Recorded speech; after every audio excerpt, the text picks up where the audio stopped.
Hey, what is up, everybody? Review Man here, and today I am reviewing a video game. I don't usually do video games except if it's in Nostalgia November, but that's beside the point. I'm reviewing Super Mario 64. Super Mario 64 was Mario's first 3D platform adventure, and in this game, Mario gets a little invitation from Princess Peach that said, "Mario, I've come to the castle for you. I baked a cake for you. Please come to the castle. Yours truly, Princess Toadstool Peach." And then Mario gets teleported from this pipe, comes out of nowhere, pops out of the ground, and he goes running toward the castle. And then he sees this little floating dude that says, "This adventure is going to be broadcasted all throughout TV in the Mushroom Kingdom." Mushroom Kingdom is where Princess Peach is the princess of. And then Mario goes in the door of the castle, and then he sees this little text that's floating from Bowser that says, I've taken your princess and locked her away with the power stars, and to get her back you have to go through different worlds and get power-ups in order to get her back and defeat me 3 times. Which, that's besides the point. I'm going to get to that later in the story. And Mario's not alone in this adventure. He's getting help from Toad. Toad. And Power Stars. Power Stars give him the abilities to unlock doors and help him go to different worlds.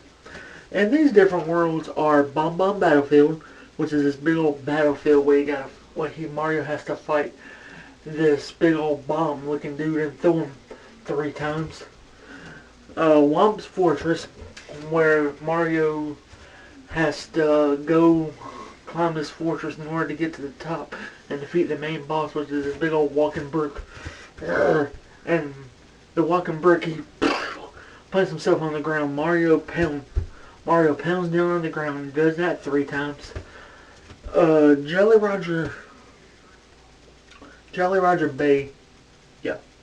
Anyway, Jolly Roger Bay is a big swimming level, which I hate swimming levels, and a lot of people out there on YouTube and gamers hate swimming levels. Cool Mountain, where you have to rescue penguins, get in a penguin race, fight snowmen, put a snowman back together, and Big Boo's Hunt, which is this big old mansion type thing. Looks like something from the Addams Family. And yeah, and you basically just gotta fight ghosts and get power coins. And what else? Hazy Maze Cave. Mario gets his best power up, the metal Mario suit in this level. You put the hat on, and it just makes you invincible to all the gases and stuff floating around in order to complete the level better. Lethal Lava Land, which is this big old land surrounded by all this lava, surrounded by platforms, and this big old volcano. You have to jump in the middle. You have to jump in the middle of the volcano in order to get the power stars. And that's one of my favorite levels. Let's see what else. Shifting Sand Land, which is this big old desert looking area you have to traverse through. You have to traverse through mazes and pyramids and all this other stuff and not get crushed or sucked into the sand, or it's game over for you. Oh yeah, and you also have to stop this vulture from swooping down and getting your hat.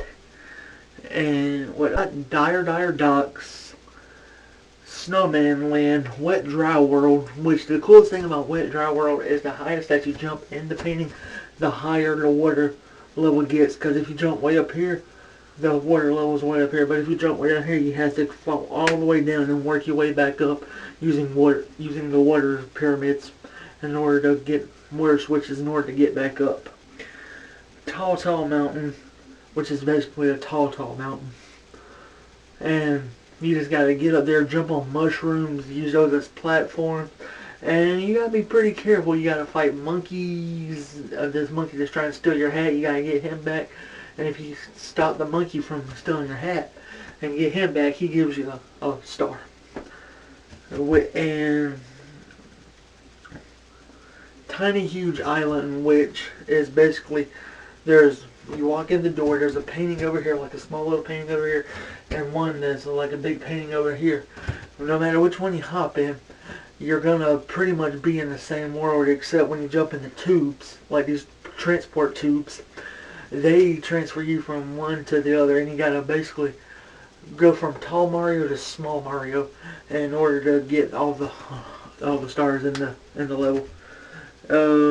Tick-tock clock is this big old clock you jump into, and the level is actually inside this grandfather clock, which is one of the most coolest things. And you gotta traverse your way and fight obstacles throughout this clock, like thwomps, which are these brick dudes thwomping down on you, Goombas, which are like these mushroom dudes with fangs, and the only way they can hurt you is like run into you.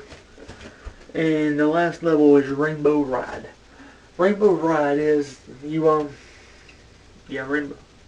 Rainbow Ride is just a level where you gotta hop on this carpet and use a carpet to glide across the skies in order to get stars and all this other stuff. And Mario gets some help in this level, in this game. He gets power-ups, which are these green mushrooms, and he gets star powers, and he gets wing caps, and he gets all sorts of cool stuff. And he has to fight Bowser 3 different times.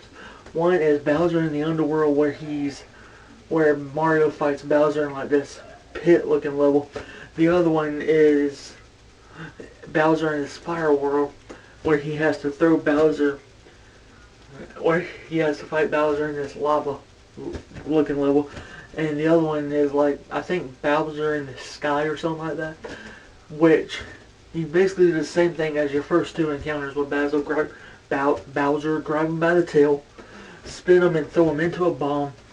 But the last thing that's different with this Bowser in the Sky level is every time you throw Bowser into a bomb, the land explodes, making the arena smaller and smaller into the shape of a star.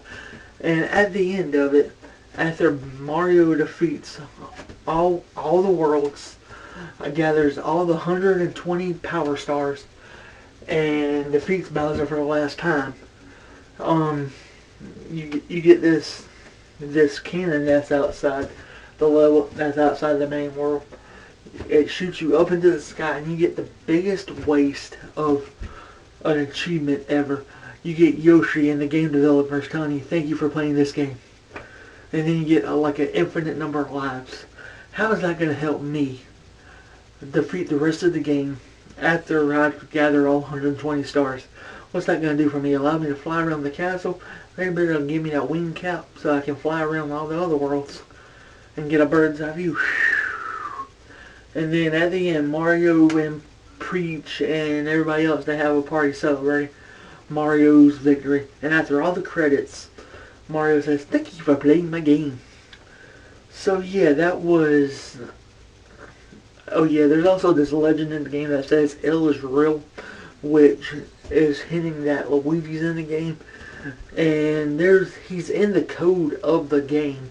He's like written in the code whenever the developers made the game. But there's no actual real form of Luigi anywhere in the game.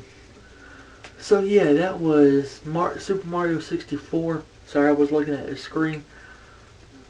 And yeah, so anyway guys, that's about it. Like, comment, subscribe, and I hope you enjoyed. And I'll see y'all guys in the next video. Peace out.